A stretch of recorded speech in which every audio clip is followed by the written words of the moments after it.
Bem, parte 3, porque o espaço acabou no celular e eu vou tentar ser mais sucinta e deixar o momento da SEC para o próximo domingo e fechar agora a parte do Conselho Municipal de Cultura, né, o Concultura, né. Falei no vídeo 2 a crise da Manaus CUT e agora a crise do Concultura. O seguinte, o Concultura, o presidente é sempre nomeado pelo prefeito, geralmente nunca ouvi falar de outro tipo de perfil, mas sempre os prefeitos indicam um artista, né? Um escritor, uma pessoa de reconhecimento pela sociedade, ou por alguma instância de consagração, ou os mais famosos, né? Já foi presidente do conselho, acho que o primeiro foi o Aníbal Bessa,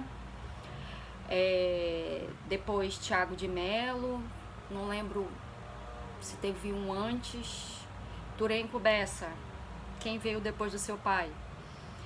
Aí eu lembro do Thiago de Mello, teve o Márcio Souza, teve o Tenório Teles, né, que é escritor, e agora nós temos um advogado, que não é da área cultural.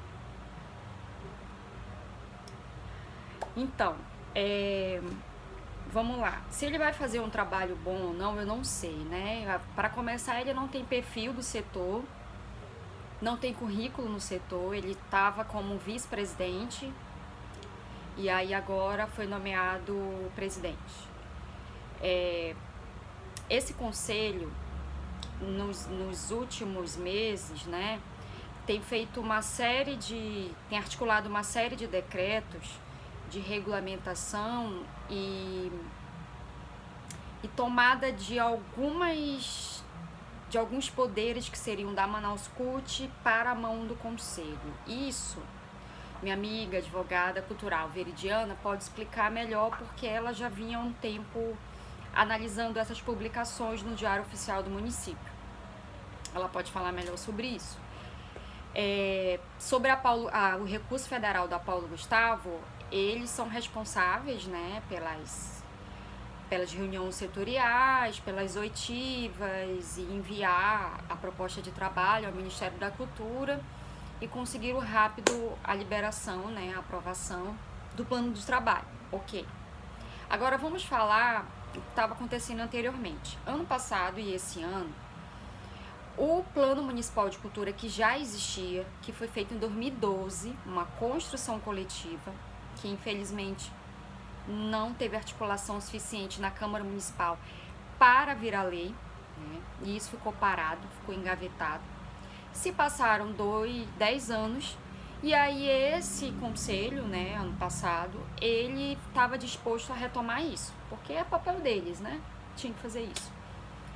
E os conselheiros fizeram essa atualização, fizeram algumas reuniões setoriais, no entanto, não teve consulta pública. A consulta pública ela é após as reuniões setoriais, depois da compilação dos pedidos das categorias, você monta o plano, disponibiliza para a sociedade geral para dar suas sugestões e opiniões. Essa etapa não foi feita, né? Das setoriais até chegar na Câmara, não teve consulta pública, né? Foi tudo organizado, receberam depois das setoriais algumas coisas por e-mail, mas isso ainda era etapa da setorial. A consulta em pública em si não foi feita, a minuta foi encaminhada para a Câmara Municipal, virou projeto de lei e virou lei sancionada, tá? Eu já li essa lei, ela tem vários problemas, inclusive de linguagem, vários termos inadequados que não se usa mais, esqueceram do Museu da Cidade, enfim, daria para fazer um vídeo só sobre isso, né? Só lendo essa lei ponto a ponto e falar dos problemas dela, dos avanços, positivo, negativo, enfim, isso serve para tema de vídeo. Ok. Nessa atualização, tanto o presidente como alguns conselheiros ficavam falando nos eventos que eram eles que estavam fazendo o Plano Municipal de Cultura, e isso não é verdade. Uma atualização não quer dizer uma construção coletiva, isso já foi feito no passado, você não pode desmerecer a gestão anterior sem ser essa a outra, entendeu? Você não pode merecer o trabalho dos conselheiros daquela época, que o presidente era o Thiago de Mello, que tinha uma outra pessoa na presidência da Manaus CUT, os setores culturais ou segmentos que participaram das setoriais, isso não pode ser esquecido. O que está agora não pode pegar para si algo que sempre foi coletivo, entendeu? Então, tanto o presidente como o vice-presidente, que agora virou presidente, não pode dizer que o Cultura que construiu o Plano Municipal de Cultura. Ele apenas atualizou como setoriais e encaminhou a minuta para a Câmara Municipal de Manaus, sem consulta pública. Na época eu questionei isso, né? Em alguns eventos também foi falado de forma errônea de uma empresa que pegou dinheiro em 2012, isso tudo é mentira. Os consultores eram 2 consultores individuais pagos via CPF, né? Pessoa física. Se antes os primeiros consultores não fizeram o trabalho que deveria fazer, isso é problema deles. O conselho tem o papel e o poder de tirar esses consultores e botar outros para encaminhar o processo, né, da construção do plano, que, repetindo de novo, é sempre coletivo. Você não pode dar entrevista por aí e dizer eu fiz o plano municipal de cultura, política cultural. Não pode. Eu não faço isso, o Everton não faz isso. Entendeu? O trabalho de consultoria, o trabalho dos gestores é todo mundo junto, poder público e representante da sociedade civil. Para isso serve um conselho, né? Consultivo, deliberativo, fiscalizador, gestor do Fundo Municipal de Cultura, que é com o recurso desse fundo, que tem todo ano os editais lá, aquele dos livros, que tem que é educativo na periferia, nos bairros, que eu esqueci agora, Manaus Faz Cultura. É com esse recurso que é gerido do conselho, que a Manaus CUT não tem poder sobre ele, sobre esse recurso. Do fundo que direciona para esses 2 editais. Os conselheiros recebem lá uma remuneração para ficar 2 anos cumprindo essa representatividade, né?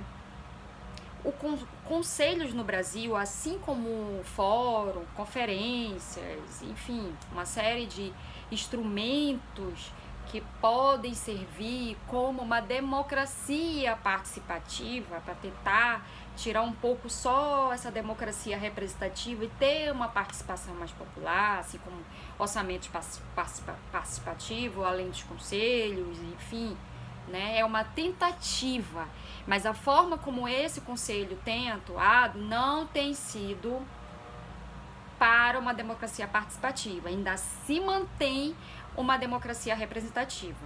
Infelizmente, isso é um fato. Já para finalizar, no recurso da Lei Aldir Blanc, né, que o edital foi Conexões Culturais da gestão passada, né, estava bem claro no edital, não pedia prestação de contas, lá feito pelo contador, não pedia o relatório de execução, porque era uma tendência no Brasil a se exigir só relatório de execução. Cada proponente faz a sua prestação de conta e arquiva, porque tem um prazo de alguns anos, que eu não lembro agora se é 5, 10 anos, que se tiver uma sindicância, uma apuração, como é que é o nome? Uma auditoria, perdão, me deu um branco agora. Se tiver uma auditoria do Tribunal de Contas, cada proponente já tem sua prestação de contas arquivadinha e tem como provar como usou o recurso, ok? Então é assim. Daí, quando teve a nova posse do presidente, já nessa gestão atual da prefeitura, o presidente do conselho indicado pelo prefeito, começou uma cobrança de prestação de contas de um edital da gestão passada da Lei Aldir Blanc 1. E isso não estava certo. Depois houve uma publicação, né, em uma revista local, praticamente culpabilizando, né, propagando uma certa conduta dos proponentes dos editais de que seriam errados, sendo que o edital é público, ele tem que ter isonomia, qualquer um pode participar, independente do quanto a pessoa tem na conta corrente. Para isso que servem os editais de fomento à cultura, para ser de concorrência igual para todos, né? Saiu uma matéria totalmente equivocada, né? Ainda mais em uma época de bolsonarismo que tava uma caça às bruxas, aos artistas, aos produtores, a todos os trabalhadores da cultura. E aí veio essa matéria, veio essa cobrança que não estava em edital, né? Ouvi relatos de perseguição de pessoas que não eram mais aprovadas no edital, Thiago de Mello e Zezinho Correia. Os valores eram muito baixos dos editais posteriores, que era Zezinho Correia e Thiago de Mello, que já foi nessa gestão, já não era passado do Conexões Culturais, era de recurso próprio da Manaus Cult, não da Lei Aldir Blanc, né? Os valores eram baixos, vários problemas na divulgação dos resultados, no processo, enfim, muitos problemas. Eu não vou relatar porque a Veridiana está mais a par disso como advogada. Então, teve uma cascata de coisas que eu estou tentando resumir aqui de uma forma não sistemática, ok? Então é isso.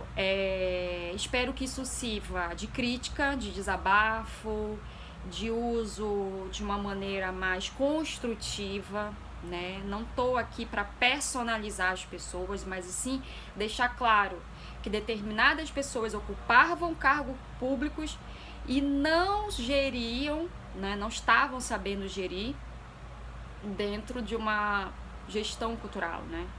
Dentro do que estava em edital, né?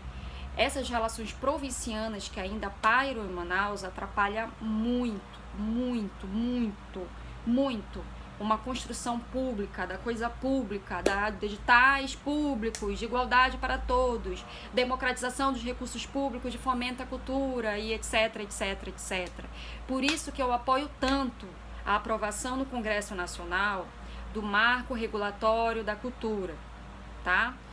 E para finalizar, saiu um artigo que eu e a Veridiana produzimos sobre a política cultural do Estado, da Prefeitura, nos períodos sombrios, na época de governo federal Temer e Bolsonaro. Então, o que foi feito em Manaus e no Amazonas, nós fizemos um panorama aí nesse artigo científico que saiu no livro organizado pelo Antônio Rubim, Alexandre Barbalho e Guia Calabre, né?